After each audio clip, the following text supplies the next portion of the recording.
સુરત શહેરના કામરેજ તાલુકામાં હૃદય કંપાવનારી ઘટના સામે આવી છે। એક પરપ્રાંતીય મહિલાએ પોતાની માસૂમ ફૂલ જેવી બે દીકરીઓને ઝેર પીવડાવી મારી નાખી અને બાદમાં પોતે પણ ગળે ફાંસો ખાઈ આત્મહત્યા કરી લીધી છે। મહિલાના પિયર પક્ષના લોકોએ આરોપ લગાવ્યો છે કે તેના સાસરિયાઓ દહેજ માટે ત્રાસ આપતા હતા। પોલીસે સમગ્ર મામલે હાલ હત્યા અને આત્મહત્યાનો ગુનો નોંધી તપાસ હાથ ધરી છે। કામરેજ તાલુકાના હલધરુ ગામે કડિયોગની ક્રૂર માતાએ પોતાનું ધાવણ લજાવ્યું છે।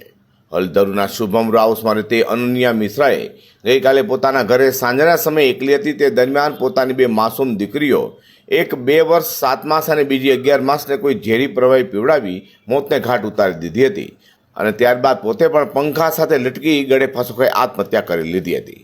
આ મહિલાએ આ પગલું કેમ ભર્યું એ સૌથી મોટો સવાલ છે। તો ઘટનાની જાણ થતાં જ મુંબઈ ખાતે રહેતા મૃતક મહિલાના પરિવારજનો પણ કામરેજ ખાતે પહોંચ્યા હતા। મહિલાના પરિવારના સભ્યોનું માનીએ તો મૃતક મહિલાના સાસરિયાઓ મહિલાને દહેજ માટે ખૂબ જ ત્રાસ આપતા હતા। અગાઉ પણ પોતાની જમીન વેચી મૃતક મહિલાના પતિને 4 લાખ રૂપિયા આપ્યા હતા અને મૃતક મહિલાનો પતિ અવારનવાર મૃતક મહિલા સાથે મારપીટ પણ કરતો હતો અને પિયર મોકલી આપતો હતો। મહિલાના પરિવારજનો માંગ કરી રહ્યા છે કે પોલીસ નિષ્પક્ષ તપાસ કરે અને મૃતક મહિલાના પતિ વિરુદ્ધ ગુનો નોંધી કડકમાં કડક કાર્યવાही करे। मेरा नाम अभिषेक पाठक है। जिसका इंसिडेंट ऐसा हुआ है वो मेरी बहन लगती है, चाचा की लड़की, जिसका नाम अनन्या मिश्रा है। ठीक है, वो इसका एक्सीडेंट कामरेज पुलिस चौकी से थोड़ी सी दूरी पे शुभम रेसिडेंसी, जहाँ पे वो लोग उनका स्थायी निवास है, वहाँ रहते हैं। वो लोग वहाँ रहते हैं। इनकी शादी सन मतलब दिसंबर 2020 में हुई थी। इस लड़की की शादी एक और शादी हुई है पहले से, जो कि ये शादी के बाद 5-6 महीने के बाद ये सब इंसिडेंट पता चला कि वहाँ भी इन्होंने ये सब कहानी करके मतलब शादी करके उस लड़की को छोड़ दिया है। बट ये जब शादी हुई थी इस समय वो घटना बताए नहीं थे, ये सब बाद में पता चला।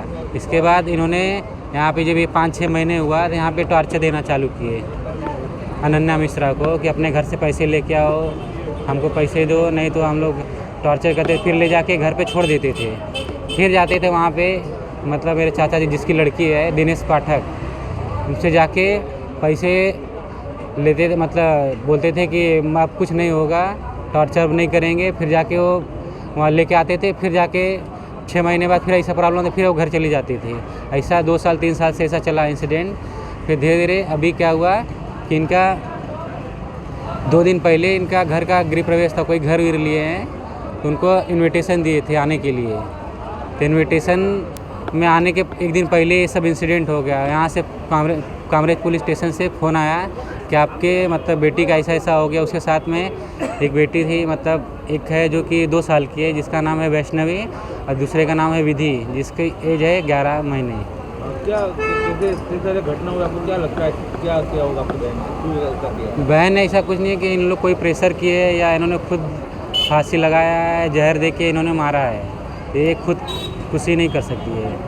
तो मुझे ऐसा पूरा हुआ है कि पुलिस इसकी पूरी अच्छे तरीके से तहकीकात करे और जो सच है उस चीज़ को मतलब सामने लेके आए। મૃતકના બાળકીઓના પિતાને મહિલાના પતિનું માનીએ તો ઘરમાં શુભ પ્રસંગ હોવાને લઈને ઘરમાં તૈયારીઓ ચાલી રહી હતી ત્યારે ગઈકાલે મહિલાએ 500 રૂપિયાના પોતાના પતિ પાસે માંગ્યા હતા, પરંતુ પતિએ પૈસાની શું જરૂર છે કહેતા માઠું લગી આવતા મહિલાએ આ પગલું ભર્યું હોવાનું અનુમાન લગાવી રહ્યું છે। અઝર કુરેશી સાથે હર્ષદ સેઠા।